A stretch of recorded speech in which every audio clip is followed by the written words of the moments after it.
حرف حضرت امیر هم همینه، حرف قرآن هم اینه. نگاه بکنید خوب عنایت داشته باشید. حضرت امیر میگه از این در فقر بیاد، از اون در ایمان میره بیرون. متاسفانه در کشور ما در برخی از موارد و در برخی از اوضاع اصلا بحث عدالت عام پیگیری نشد. متاسفانه اصلا که نگه بگیم نامردی کردیم، یه انصافیه. من حرفم پس میگیرم، توی برهای عملی نشد. مثلا سیاست ریاضت اقتصادی که ما در پیش گرفتیم بحث بر این بود که یه جاهای فقط ثروتمند بشن، بقیه جاها بذار بسوزن، مجبوریم. اینایی که ثروتمند شدن بقیه رو میکشن میارن بالا، در حالی که این سیستم اسلامی نیست. سیستم اسلامی برای اینه که به همه باید یکسان برسی. حرف ما هم همینه عزیز دل من. خود من دغدغه دارم. فرمان 8 ماده‌ای رهبری در مورد مفاسد اقتصادی هنوز رو زمینه. بذار من بهت بگم، خودش بخواد بیاد اجرا کنه میگی دیکتاتوره. آقا به رئیس جمهور رأی دادیم که فلان بشه، به امان بشه، نمیدونم چی بیاد. نیاد میگی بچه رو کار نمیکنه. عین همین حرفا رو به حضرت علی زدن. عین همین حرفا رو. حضرت علی گفت من حکمیت قبول نمیکنم. حق با ماست. گفتن باید قبول کنی. مگه میتونی قبول نکنی؟ گفت حکم من مالک اشتر. گفتن نه. گفت جندب ازدی. گفتن نه. گفت ابن عباس. گفتن نه. گفت کی؟ گفتن ابو موسی اشعری. رفتن فهمیدن معاویه دروغ گفته. چی شد؟ برگشتن به حضرت علی گفتن باید توبه کنی. گفت از چی توبه کنم؟ گفت از اینکه حرف ما گوش دادی. ببین با چی جونه برای طرف بوده. خدا شاهد آدم اصلا میسوزه.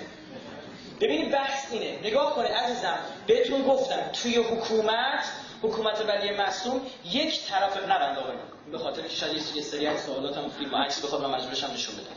تو حکومت ولی معصوم خوب عنایت داشته باشید. گفتیم اصل حکومت از کجاست؟ بچه‌ها دقت کنید. از بالا مشروعیت، از بالا مقبولیت، از پایینه. ببینید یک نفر به عنوان مسئول حکومت میتونه چیکار کنه؟ گوشزد بکنه مسئله. خیلی بخواد فیزیکی بیاد مقبولیت زیر سوال رفته. یعنی باید خود مردم هم بخوان. متوجهین؟ ما بحث عدالت رو ببینید برای ما جا افتاده. ما از دزدیان ناراحتیم. تهران سوار تاکسی شدم، خوب دقت بکنید. بحث خیلی خوب پرسیدن. تو تهران سوار تاکسی شدم، یارو داشت مینالید. منم هیچی نگفتم. گفتم بذار آی فلان شده و بهمان شده. کرایه ما تا خونمون تا مترو 300 تومان بود اون موقع. اون قبل یارانه ها بود. بعد خدمت شما رسیدیم اونجا، یارو 400 تومان از ما گرفت. این خودش میگه همه دزدن فلانا. گفتم کرایهش 300 تومان میشه. با 100 تومان چیزی نیست، اما من آدم نیستم باج بدم. من مدلم اینجوریه. گفتم کرایه 300 تومان شه. گفت نه خیر 400 تومان. گفتم کی گفته؟ گفت من میگم. گفت یارو 60 سالش بود. گفتم یادت میگفت اونا دزدن؟ گفتم من تو هم دزدی. دزد آقا این پیرمرده به هم ریخت. حاجی شد بیا پایین فلان گفتن این مردی به پایین حالی من به تو میدم دیگه. اونجا جاش بود که ما فیزیکی هم باید برخورد میشم. آزمون جهاد بود. خب خدمت شما جدی مثلا میزدم یه خوراک لهش میگردم تا بفهمید حرف مفت نزنه. عزیزم میخوام اینو بگم، همین یارو رو میبینی این تو نگاه کن 300 تومن بکنی 400 تومن یعنی معادل 30% کرایه داره میکشی روش. 1/3 کرایه داره میکشی روش. یعنی این اگه پس فردا وزیر بشه یک چاه نفت خالی میکنه، استعدادشو داره. این دیگه همون میخوام بگم اگه زمانی ما داریم مینالیم خودمونم نگاه کنیم. من استاد دانشگاه تو حرف زدنم دزدی میکنم. خیلی جاها میخوام حقو بگم نگو، به لحاظ سیاسی به نفعت نیست، فلان میشه، به همان میشه، به درک و پدر اون سیاست لعنت که بخواد من از حقانیت دور بکنه. اصلا بحث دیگه در مورد این پرسیدی.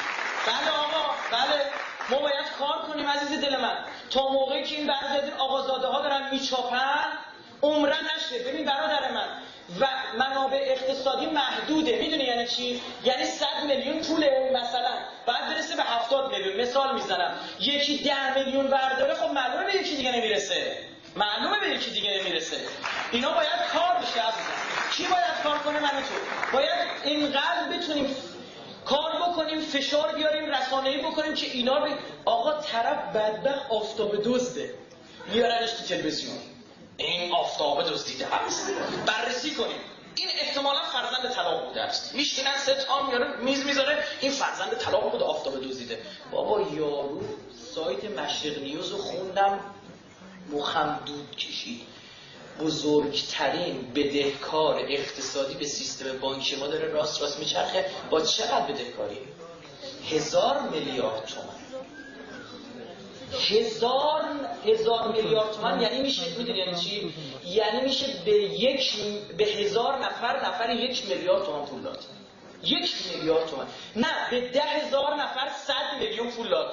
نه به 100,000 نفر 10 میلیون پول داد بتونن برن ازدواج کنن، بتونه بره شغلش رو بره. این چجوری داره راست میچرخه؟ بدنه قوه قضاییه‌مون باید درست. ببین با رئیس قوه قضاییه عوض کردن هیچی فرق نمی‌کنه. ببین اون کسی که نگاه کن 15 سال پیش استخدام شده اون همون هست. چه رئیس جمهور عوض بشه چه رئیس قوه قضاییه این هم جاشون عوض میشه. نه تو همون سیستم هستن. بدنه ما این بدنه میانیه که باید کار بکنیم. بحث بازرسی کشور ما به لحاظ قوانین کم نداره، عالیه. زمانی که ما سیگار رو ممنوع کردیم اتحادیه اروپا 25 سال بعد ما ممنوع کرد. اما خدا وکیلی الان تو ایران میتونی سیگار بکشی یا تو اتحادیه اروپا؟ ایران یارو تو اتوبوس بودیم جلو ما سیگار کشید، گفتم خاموشش کن.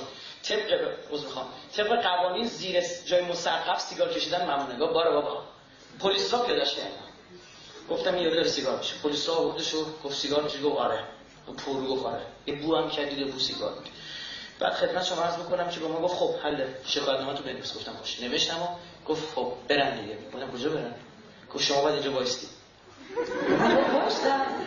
ما اینجا وایسیم بقیه برن. دیوانه. گفت ما همینه دیگه، یا ببخشش یا همینجا باید وایسید. ما دیگه کلی خودمون رو کشتیم، گفتیم جلو اون تو رو خودمون رو ضایع نکنید. بیا تو اتوبوس بگید ببخشید. یارو من تو اتوبوس گفت ببخشید دیگه این کار نمی‌کنم. ما مثلا اومدیم مثل شیر شیان نشستیم در حالی که روباه فلان بودیم. یعنی ضمانت اجرایی نداریم. ما باید آقا باید شروع کنیم جامعهمون اصلاح کنیم. از همونی که آشغال میندازه بیرون از خونه توی ماشینش میبینی یعنی چی؟ یعنی گور پدر بقیه مردم مهم همین چهار دیواریه. اینجا تمیز بشه به درک.